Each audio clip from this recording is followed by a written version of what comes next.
Bonjour à tous, j'espère que vous allez bien.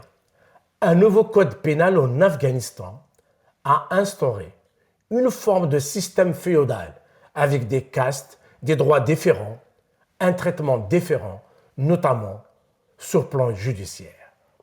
Pour les femmes, cela s'ajoute à une situation de discrimination extrême, de soumission et d'humiliation qu'elles subissent depuis la prise de pouvoir par les talibans, une condition proche de l'esclavage. Générique.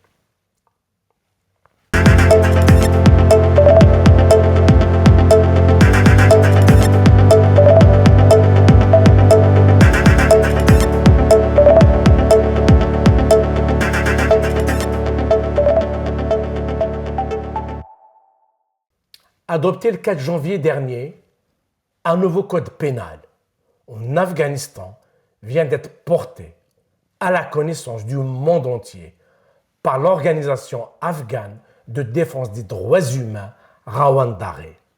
Un code pénal anachronique dans l'histoire de l'humanité qui a connu l'esclavage avec la marchandisation d'hommes, de femmes, d'enfants et la féodalité avec des statuts et des droits différents selon qu'on soit seigneur, possédant les terres ou sert à son service pour cultiver ses terres, lui servir de servant et mourir pour lui à la guerre.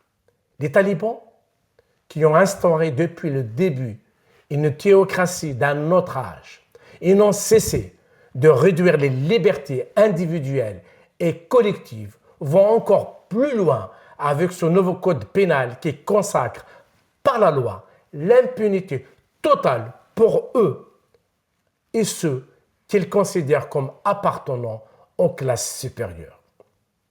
Le nouveau code pénal des islamistes au pouvoir en Afghanistan a instauré 4 catégories, 4 castes, les dignitaires religieux, autrement dit les dirigeants talibans, une classe supérieure, une classe moyenne et une classe basse. Ce classement de gens a des conséquences concrètes.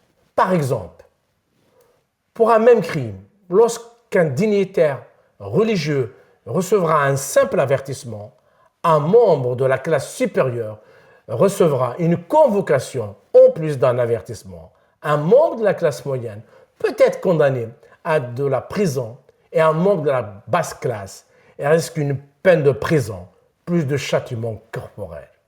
Ce code pénal concerne en réalité surtout les hommes, car les femmes étaient déjà, en tous les cas, classées comme inférieures aux hommes dans une situation pire que les basses classes dont parlent les nouvelles lois. Ces dernières vont sans doute empirer la condition de la femme afghane. La femme est sous-humaine sous le régime taliban.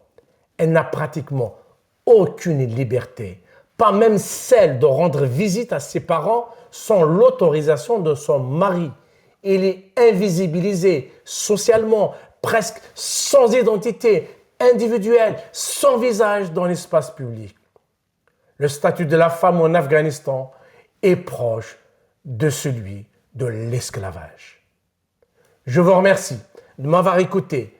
Partagez cette vidéo, mettez un j'aime, commentez, cliquez sur la cloche, abonnez-vous, prenez soin de vous et de vos proches.